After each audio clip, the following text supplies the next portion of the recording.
नमस्कार। प्रस्तुत कार्यक्रममा यहाँहरूलाई हार्दिक स्वागत छ। म जगदीश खरेल। अहिले सरकार अलिकति अलमलमा परेको जस्तो देखिन्छ, विशेष गरेर प्रधानमन्त्री पुष्पकमल दाहाल प्रचण्ड।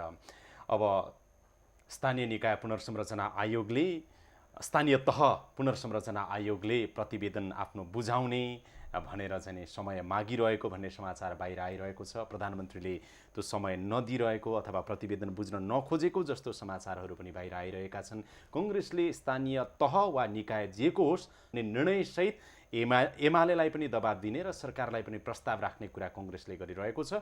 अर्कोतिर एमाले निर्वाचनको लागि तयार छ, संशोधनको लागि तयार छैन।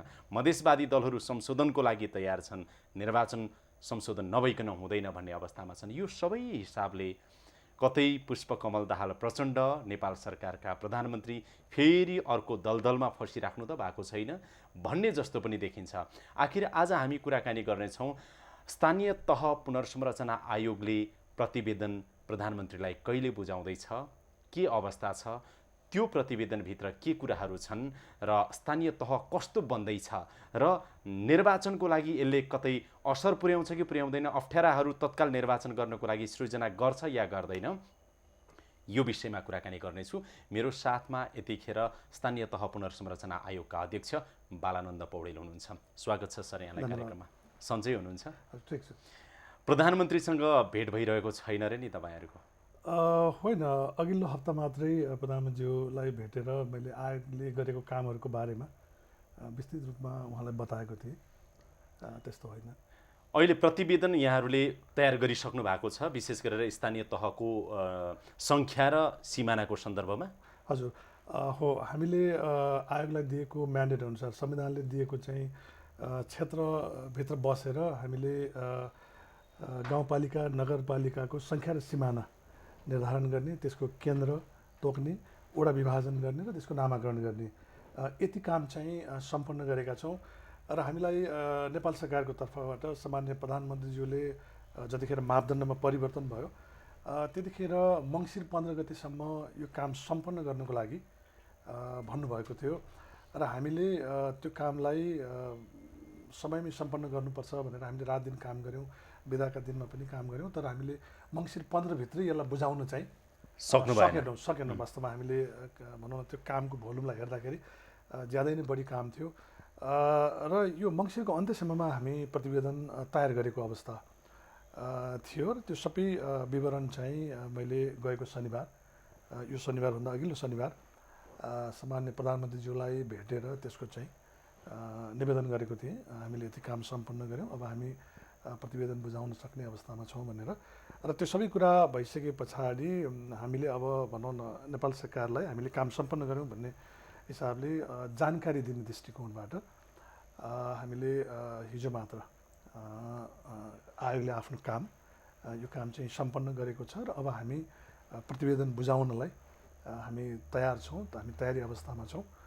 समय पाऊँ भनेर समयको लागि अनुरोध गरेर हामीले चाहिँ नेपाल सरकारलाई चाहिँ अनुरोध गरेका छौँ। लिखितै पत्र दिनुपर्ने अवस्था आयो? होइन, अब यसलाई भनौँ न हामीले काम सक्यौँ र त्यसैले एक हिसाबले अब आयोगको तर्फबाट चाहिँ आयोगले बुझाउने निर्णय गर्न जरुरी थियो। त्यो निर्णय गरिसके पछाडि त्यसको जानकारी चाहिँ कि मौखिक रूपमा उहाँले अलिकति भेट गर्न मिलिरहेको थिएन? होइन, त्यस्तो होइन। यो सामान्य प्रक्रियाको कुरा हो। त्यसैले त्यो प्रक्रियामा लिखित पत्र चाहिँ लेख्नै पर्छ? होइन, अब यो जानकारी दिने भनौँ न नेपाल सरकारलाई न त कसरी जानकारी हुन्छ? होइन, तपाईँ आफैले प्रधानमन्त्रीसँग भेटेर ल हाम्रो अब काम सकियो, हामी चाहिँ प्रतिवेदन बुझाउन चाहन्छौँ भनेपछि त त्यो एउटा... हजुर, अब हामीले भनौँ न काम सम्पन्न गरेको एउटा भनौँ न के काम सम्पन्न गऱ्यौँ, कुन अवस्थामा छौँ भन्ने जानकारी लिखित रूपमै दिनुभयो? हामीले सुरुमा भन्यौँ। त्यस पछाडि हाम्रो काम सम्पन्न भएर प्रतिवेदन तयार भइसके पछाडि आयोगको तर्फबाट चाहिँ आयोगले निर्णय गरेर सङ्ख्या र सिमाना निर्धारण भएको कुराको चाहिँ जानकारी चाहिँ निर्णय भएको जानकारी नेपाल सरकारलाई अनुरोध गर्यौँ हामीले त्यो बुझाउनको लागि। त्यो पत्र दर्ता पनि भयो होला नि त? सिंहदरबारमा बुझाउनु भयो कि बालुवाटारमा? यो सामान्य प्रक्रिया हो। यो हेर्नुहोस्, अब यो नेपाल सरकारसँग आयोगले चाहिँ कसरी चाहिँ सञ्चार गर्छ, कसरी कम्युनिकेसन गर्छ भन्ने कुराहरू चाहिँ नेपाल सरकारले नै आफ्नो भएका निर्णयहरू चाहिँ होइन पत्र मार्फत आयोगलाई जानकारी गराउने गर्छ होइन। त्यसै गरी आयोगले पनि आफ्ना विषयहरू, आफ्नो निर्णयहरू चाहिँ नेपाल सरकारसँग कम्युनिकेट गर्ने माध्यमहरू हुन्छन् त्यही माध्यमको एउटा स्वाभाविक प्रक्रिया हो। आज बिहान भेट्ने कुरा थियो अरे 10:30 बजे प्रधानमन्त्रीले तपाईँलाई समय दिनुभएको थियो अरे, फेरि भेट्नु भएन छ? होइन, अब यो त भनौँ न, अब प्रधानमन्त्रीज्यूको आफ्नो समयको व्यस्तताका आफ्ना कुराहरू हुन्छन् होइन।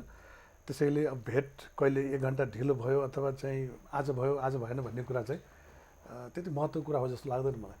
होइन, यो बालानन्द पौडेलसँग भेट्ने कुरा त महत्त्वपूर्ण नहुन सक्छ, तर स्थानीय तह पुनर्संरचना आयोगको तपाईँ अध्यक्ष हुनुहुन्छ, आयोगसँग भेट्ने कुरा र तपाईँको व्यक्तिगत कामको लागि भेट्ने पनि होइन, तपाईँले प्रतिवेदन दिने कुरा छ जुन चाहिँ राज्यको पुनर्संरचनासँग जोडिएको छ। हजुर, यो त महत्त्वपूर्णै कुरा हो नि। होइन, अब यो भनौँ न, एउटा पुनर्संरचना आयोगको अध्यक्ष र प्रधानमन्त्री भेट्ने कुरा चाहिँ एउटा स्वाभाविक प्रक्रिया हो। अब त्यो समयलाई व्यवस्थापन गर्ने सिलसिलामा ती भेटघाटका कुराहरू कहिले अघि कहिले पछि हुनसक्छ, त्यसैले यो त्यति ठुलो कुरा होइन। यो होइन, 1 हप्तादेखि तपाईँ प्रतिवेदन बुझाउन खोजिराख्नु भएको छ, तपाईँको आयोगसँग अहिले प्रतिवेदन तयार छ स्थानीय तहको सिमाना सङ्ख्या केन्द्र आदि इत्यादिको सन्दर्भमा। हजुर, तपाईँ बुझाउन खोजिराख्नु भएको छ, बुझाउन सकिराख्नु भएको छैन? त्यस्तै पनि होइन। अब यो हामीले भनौँ न, हिजो मात्रै त बल्ल आधिकारिक हिसाबले हामीले अनुरोध गऱ्यौँ नि, त्यसले गर्दाखेरि त्यो रूपमा पनि यसलाई लिनु मिल्छ जस्तो लाग्दैन मलाई चाहिँ। किनभने भनौँ न, नेपाल सरकारले यो प्रतिवेदन बुझिसके पछाडि गर्नुपर्ने बन्दोबस्तहरू होइन, त्यो कर्मचारीको व्यवस्थापनदेखि लिएर त्यसको जुन अन्तरिम बन्दोबस्त गर्नुपर्ने कुराहरू छन्, सायद त्यसमा पनि कतिपय गृह कार्य गर्नुपर्ने अवस्था होला। त्यसले गर्दाखेरि त्यो समय नेपाल सरकारले लिनु चाहिँ आम जनतालाई एउटा कुरा बुझाइदिनुहोस् त तपाईँ, जस्तो स्थानीय तह पुनर्संरचना आयोगले यो सिफारिस गर्ने मात्रै आयोग होइन, यसले तयार गरेको प्रतिवेदन कार्यान्वयन गर्नुपर्छ, कानुन बमोजिम होइन त, संविधान बमोजिम। संविधान त यो आयोगले गाउँपालिका नगरपालिकाको सङ्ख्या र सिमाना निर्धारण गर्छ, केन्द्र सिफारिस गर्छ, नाम पनि सिफारिस गर्छ, तर सङ्ख्या र सिमाना निर्धारणै गर्छ। सङ्ख्या र सिमाना निर्धारण गर्छ। यो सिफारिसभन्दा पक्कै माथि हो होइन त। अब मैले आम जनतालाई एउटा बुझाइदिनुहोस् कि जस्तो के देखिएको छ भनेदेखि यो तपाईँले प्रतिवेदन सरकार प्रमुखलाई अथवा सरकारलाई बुझाइसके पछाडि सो त अहिले भएको मौजुदा स्थानीय निकाय चाहिँ भङ्ग हुन्छ हो। अब यो गाउँपालिका र नगरपालिकाको सङ्ख्या र सिमाना निर्धारण भइसके पछाडि संविधान त साबिकका गाउँ विकास समिति र नगरपालिकाहरू रहँदैनन्। त्यसैले त्यसको अन्तरिम बन्दोबस्त चाहिँ हामीले अहिले नै त्यसको खाका चाहिँ बनाएर नेपाल सरकारले त्यसको बन्दोबस्त मिलाउन चाहिँ जरुरी हुन्छ। कङ्ग्रेसले स्थानीय निकायको निर्वाचन भए पनि गरौँ भनिरहेको खबर त तपाईँले सुन्नुभएको होला मिडिया मार्फत होइन त। एमाले पनि स्थानीय निकायकै निर्वाचन भए पनि गर्नको लागि तयार भएको देखिन्छ, यदि संशोधन नगर्ने हो, थाती राख्ने हो भने। अब तपाईँ यही बेलामा स्थानीय तहको चाहिँ पुनर्संरचनाको प्रतिवेदन सरकारलाई बुझाउन खोज्दै हुनुहुन्छ, त्यसकारण पो प्रधानमन्त्री हिचकिचाउनु भयो कि त्यो प्रतिवेदन बुझ्नलाई? अब वास्तवमा यो चाहिँ अब राजनीतिक विषय भयो होइन। निकायको चुनाव गर्ने, तहको चुनाव गर्ने, संविधानको कार्यान्वयनलाई कसरी अगाडि बढाउने भन्ने कुराहरू सायद राजनीतिक पार्टीहरूको बिचको सहमतिबाट अघि बढ्छ होला र संविधानले व्यवस्था गरेका बन्दोबस्त अनुसार अगाडि बढ्छ होला। अब जहाँसम्म आयोगको कुरा छ, हामीलाई मङ्सिर मसान्त के अरे 15 गतेसम्म प्रतिवेदन बुझाउन भनिएको थियो र हामीले अलिकति ढिला गऱ्यौँ। वास्तवमा 15 दिन नेपाल सरकारले भनेको समयभन्दा ढिला गरी हामी तयार भयौँ र हामीले त्यही अनुसार चाहिँ यो प्रतिवेदनलाई बुझाउने अवस्थामा पुग्यौँ। अब हामीले जतिसुकै ढिलो गरे पनि हामी फागुन मसान्तभन्दा पछाडि जान सक्दैनौँ, आयोगको अवधि नै, किनभने संविधानले नै यो आयोगको अवधि किटान गरिदिएको छ। संविधान जारी भएको 6 महिनाभित्र यो आयोग गठन हुनुपर्ने र यो आयोग गठन भएको 1 वर्षभित्रै यसले आफ्नो काम सम्पन्न गर्नुपर्ने व्यवस्था छ। त्यसैले यो आयोगलाई तपाईँलाई दबाब के भयो भने फागुनसम्म तपाईँको आयोगको अवधि छ हजुर होइन त। अब अर्को प्रचण्डलाई दबाब स्थानीय निकायको अहिले भएकै मौजुदा नगरपालिका गाविसहरूको चुनाव गरौँ भन्ने कुराहरू पनि आइरहेका छन् राजनीतिक रूपमा। अरू धेरै कुरा त मिलाउन बाँकी नै छ, महाअभियोगका कुरा छन्, संशोधनका कुरा छन्, मधेसवादी दललाई मिलाउने कुरा, धेरै तनावमा हुनुहुन्छ होला प्रधानमन्त्री। अर्कोतिर तपाईँले यो प्रतिवेदन दिएपछि त सो त स्थानीय निकाय अहिले भएको मौजुदा चाहिँ नि भङ्ग हुने अवस्थामा त स्थानीय निकायको निर्वाचन गर्न सकिँदैन नि हो। यहाँनिर अब विचार गर्नुपर्ने कुरा के छ भने नि, हामी फागुनभन्दा अगाडि स्थानीय निकायको चुनाव गर्न सक्ने अवस्था चाहिँ म देख्दिनँ। पुसको पनि निकायकै पनि हजुर है। 4 महिना निर्वाचन आयोगले चाहिन्छ भनेको छ। अब त्यो 4 महिनाको गणना गर्दाखेरि हामी चैतको अन्तिमतिर पुग्छौँ है। अब हामीले फागुन मसान्तसम्म त हामीले यो प्रतिवेदन दिनै पर्ने हुन्छ भने त चुनाव गर्ने बेला त यसै पनि यो निकायहरू रहँदैन नि। अनि मिति घोषणा गर्न पाइयो भनेदेखि चाहिँ मिति घोषणा गरे भने तपाईँले चुनाव गर्ने भूगोलै भएन भने कहाँ चुनाव गर्नुहुन्छ? चुनाव गर्ने भूगोल चाहिएन। अनि पोलिटिकल अब हुन त तपाईँबाट यो त्यसैले अब यो कुरा चाहिँ वास्तवमा यो आयोगको तर्फबाट मैले भन्ने विषय होइन, यो राजनीतिक बहसको विषय होला होइन। हामीलाई त के भने संविधानले दिएको जुन म्यान्डेट हो र नेपाल सरकारले दिएको जुन भनौँ न कार्यादेश हो त्यो भित्र बसेर तिमीले काम सम्पन्न गर भनेको समयभित्रै हामीले काम सम्पन्न गऱ्यौँ। यो काम भनेको काम सम्पन्न गऱ्यौँ है। अब हामी कुनै पनि बेला तपाईँको कुराबाट एउटा चाहिँ यसरी बुझौँ त सर, जस्तो तपाईँले अहिले प्रतिवेदन यो स्थानीय तह पुनर्संरचना आयोगको प्रतिवेदन अहिले दिए पनि अथवा फागुनमा दिए पनि सरकारले स्थानीय निकायको निर्वाचन गर्ने सम्भावना चाहिँ आधार चाहिँ देखिँदैन कानुन त हो। स्थानीय निकायको निर्वाचन गर्ने हो भने संविधान संशोधनमै जानुपर्ने हुन्छ, जुन 2/3 गर्नु पर्यो। अब संविधान संशोधनमा किन जानुपर्ने हुन्छ भने नि फागुनसम्म यो आयोगको प्रतिवेदन त संविधान त दिन हामी बाध्य छौँ नि। हुन त संविधानले ठ्याक्कै 1 वर्ष पुगेकै दिन रिपोर्ट दिनुपर्छ त भनेको छैन होइन। अधिकतम समय 1 वर्ष भने हो। ठ्याक्कै 1 वर्ष पुगेकै दिन तिमीले रिपोर्ट देऊ है भनेर त संविधानले भने। तपाईँले फागुनसम्म रिपोर्ट प्रतिवेदन नदिनु पर्यो, आयोगले काम गर्न सकेन त्यसकारण भनेर भन्नु पर्यो। हो, फागुनसम्म नदिँदाखेरि पनि फागुनमा त दिनु पर्यो नि। फागुनमा दिँदाखेरि चुनाव त चैतमा होला नि। चैतमा चुनाव गर्ने बेलामा त्यो भूगोल नभएको ठाउँमा कहाँ चुनाव गर्नुहुन्छ? स्थानीय निकाय नै छैन त्यहाँ, तहमा त जानु पर्यो। त्यसैले संविधानको कार्यान्वयन गर्नु पनि यो बाटोमा जानुपर्ने जस्तो लाग्छ हामीले हेर्दाखेरि। अब यो राजनीतिक विषय यदि त्यसो हो भनेदेखि यो त तपाईँले पनि अलिकति बुझाउनु भएको भए हुन्थ्यो नि त राजनीतिक दलहरूलाई। कङ्ग्रेसका त्यत्रा ठुल्ठुला नेता, एमालेका ठुल्ठुला नेता स्थानीय निकायकै भए पनि चुनाव गरौँ भनेर चाहिँ नि हिजोसम्म पनि कङ्ग्रेसले निर्णय गरिसकेको छ आफ्नो तर्फबाट त। अब यो उहाँले नबुझेर यो गर्नुभयो भन्ने धृष्टता त म गर्दिनँ। वास्तवमा उहाँले बुझ्नु भएको छ, यो कुरा पक्कै बुझ्नु भएको छ। त्यसैले अब केही वे आउट पनि देख्नु भएको होला। त्यो विषय सायद उहाँहरूले बढी प्रश्न पार्न सक्नुहुन्छ होला। त्यो विषयमा मैले धेरै कुरा गर्नु चाहिँ सायद तपाईँको पार्टको कुरा गरौँ न त। जस्तो त्यसो भए स्थानीय तहको सन्दर्भमा सङ्ख्या, सिमाना अनि त्यसपछि केन्द्रहरू होइन त, हजुर, र त्यसको चाहिँ नामहरू पनि, वडा विभाजनसम्म तपाईँहरूले काम सक्नुभयो। हजुर। अब पहिला पनि तपाईँहरूले एक खालले तोक्नु भएको थियो, त्यो परिमार्जन भएर यहाँसम्म आउनु पर्यो। अहिले सङ्ख्या भन्न मिल्छ या मिल्दैन? हामीले अधिकतम सङ्ख्या मुलुकैभरि 744 को अधिकतम सीमा थियो र त्योभन्दा कममै पुनर्संरचना भएको छ।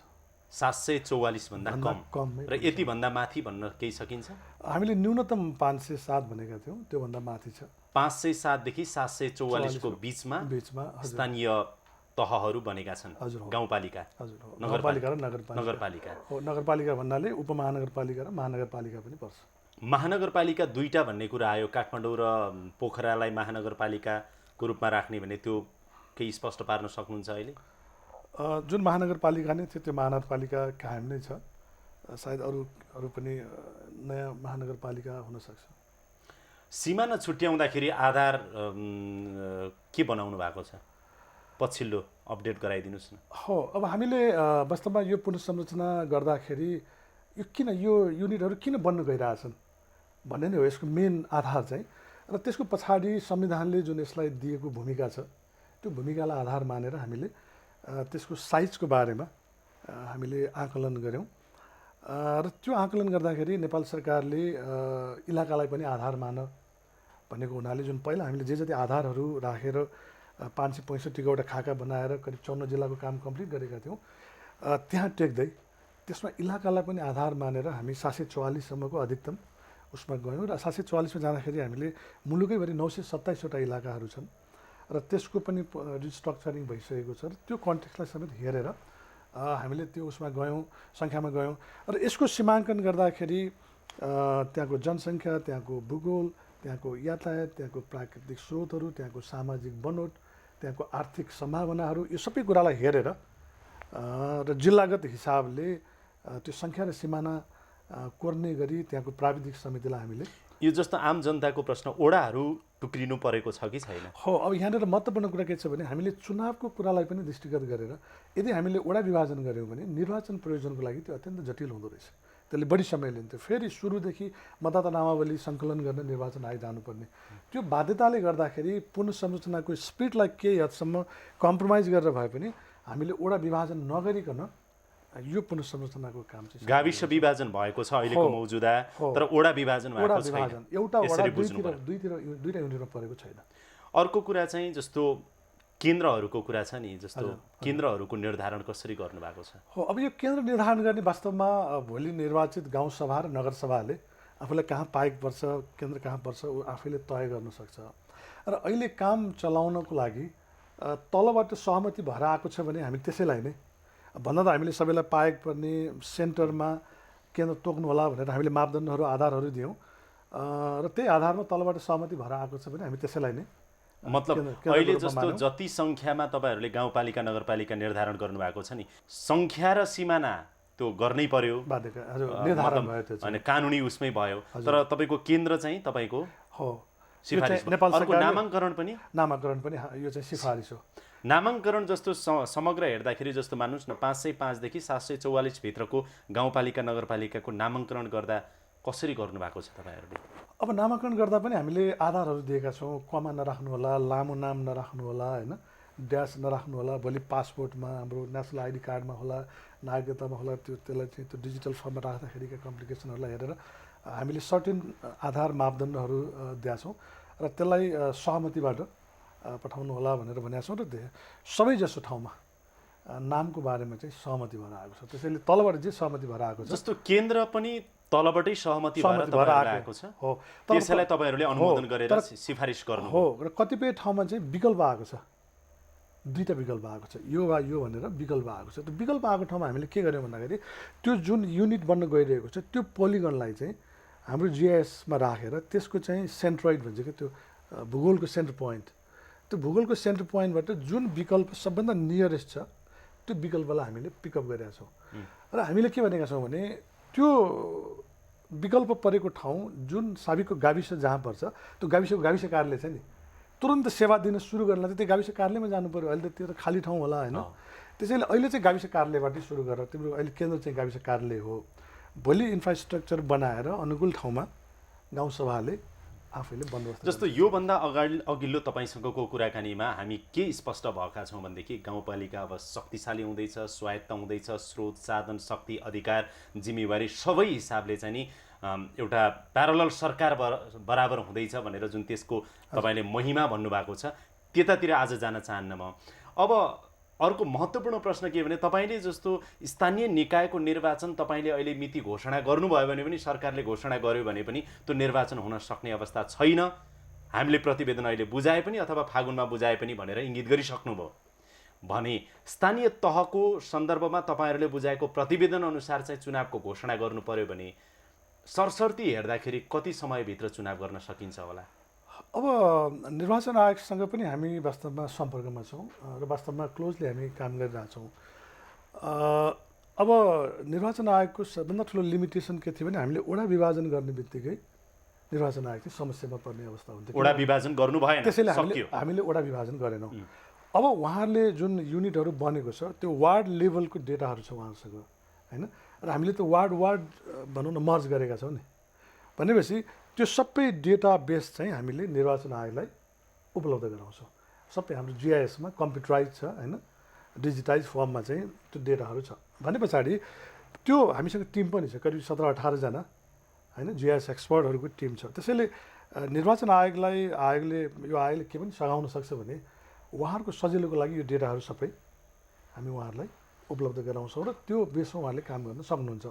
त्यसले गर्दाखेरि जुन उहाँहरूले सामान्यतया हामीलाई कानुन भएको निर्वाचन घोषणा भएको मितिले 4 महिनाभित्र चाहिँ हामी चुनाव गर्न सक्छौँ भन्ने हामी पब्लिकली सुनिरहेछौँ। हामीसँग कुरा गर्दाखेरि पनि त्यो कुरा उहाँले व्यक्त गर्नुभएको छ। त्यो हिसाबले मलाई लाग्छ स्थानीय तहको चुनाव गर्नलाई पनि त्योभन्दा बढी समय चाहिँ अझ सजिलोसँग बुझौँ है त। तपाईँले प्रधानमन्त्रीलाई प्रतिवेदन बुझाउनु भइसके पछाडि स्थानीय निकाय स्वत भङ्ग हुनेछ, स्थानीय तहमा हामी जाँदैछौँ र तपाईँले बुझाएको भोलिपल्टै त्यही दिनै उहाँले स्थानीय तहको निर्वाचनको घोषणा गर्नुभयो भने 4 महिनाभित्र निर्वाचन गर्न सकिन्छ? पुनर्संरचनाको कारणले त्योभन्दा बढी समय चाहिँ लागेन, किनभने पुनर्संरचनाको काम सम्पन्न भयो, होइन, अब त्यसको लागि चाहिने अरू बन्दोबस्तका कुराहरू सबै मिल्यो भने मलाई लाग्छ 4 महिनाभित्र चाहिँ सायद निर्वाचन आयोगलाई चुनाव गर्नलाई चाहिँ कुनै बाधा हुन्छ जस्तो मलाई लाग्दैन। तर होला नि, जस्तो गाउँपालिकाको क्षेत्र ठुलो हुने भयो, जनसङ्ख्या ठुलो हुने भयो, अब स्रोत साधन अधिकार सिमाना कहाँदेखि कहाँसम्म यी सबै कुराहरूको अल्झन जनतामा पनि बुझाइको हिसाबले अब पुरै पुनर्संरचना नै हुने भए पछाडि अलिक गाह्रो त हुँदैन?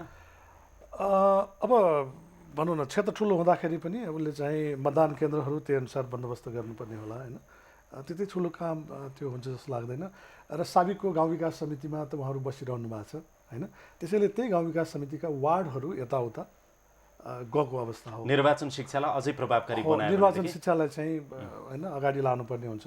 मलाई लाग्छ त्यो कम्पिटेन्सी निर्वाचन आयोगसँग छँदैछ। तपाईँ यो इङ्गित गरिराख्नु भएको छ स्थानीय निकायको निर्वाचन त कानुनत पनि गर्न सकिँदैन, संविधान संशोधन नगरिन्ज्याल भनेर तपाईँ सङ्केत गरिराख्नु भएको छ निकायको कुरा गर्दा। हो, त्यो किन तहको होइन बुझेँ, तहको चुनाव गर्यो भने चाहिँ अलिकति मिलायो भने केही गाह्रो छैन भनेर भनिराख्नु भएको पनि छ भने तहको चुनाव गर्नलाई संविधान संशोधन गर्नु परेन, निकायको चुनाव गर्नलाई चाहिँ संविधान संशोधन गर्नुपर्छ। किनभने तहको चुनाव गर्नलाई त्यसो भए किन त राजनीतिक दलहरूमा हुन त फेरि यो राजनीतिक दलले दिने जवाफ विषय चाहिँ भयो। फेरि अब आयोगको तर्फबाट मैले जवाब दिन चाहिँ मलाई गाह्रो हुन्छ। तर तपाईँ आयोगको अध्यक्ष भएको हिसाबले राजनीतिक दलहरूलाई के भन्नुहुन्छ त?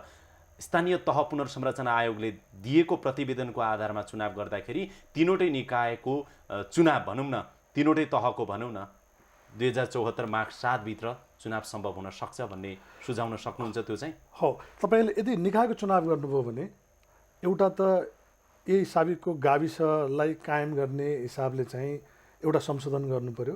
राष्ट्रिय सभाको तिनीहरू भोटर्स हुने हिसाबले दोस्रो संशोधन गर्नु पर्यो कि राष्ट्रिय सभा त गठन हुँदैन नि त्यो संशोधन नगरेसम्म होइन। निकायका पदाधिकारीहरू त राष्ट्रिय सभाको इलेक्टोरल कलेजमा छैनन्।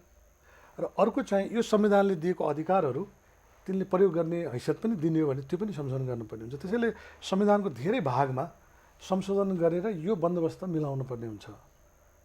जुन स्थानीय तहको प्रतिवेदन बुझेर तहको निर्वाचनमा जाँदा यो कुनै पनि संशोधनको चाहिँ आवश्यकता पर्दैन। भनेको त्यसो भए हामी निष्कर्षमा यसरी बुझौँ, स्थानीय निर्वाचन गर्ने हो भने स्थानीय तह पुनर्संरचना आयोगले दिएको प्रतिवेदनको आधारमा स्थानीय तह गाउँपालिका नगरपालिकाकै निर्वाचनतिर अगाडि बढ्दा राम्रो हुन्छ। अब त्यो राजनीतिक विषय हो र हामीले हेर्दाखेरि संविधानले जुन परिकल्पना गरेको छ त्यो अधिकार दिएको छ, त्यो अधिकार प्रयोग गर्ने हैसियत सहितको स्थानीय तहको चुनावमा जाँदाखेरि संविधान कार्यान्वयनको दिशातिर सायद अघि बढेको कुरा चाहिँ यसले प्रस्ताउँछ होला। धेरै धेरै धन्यवाद छ कार्यक्रममा आइदिनु।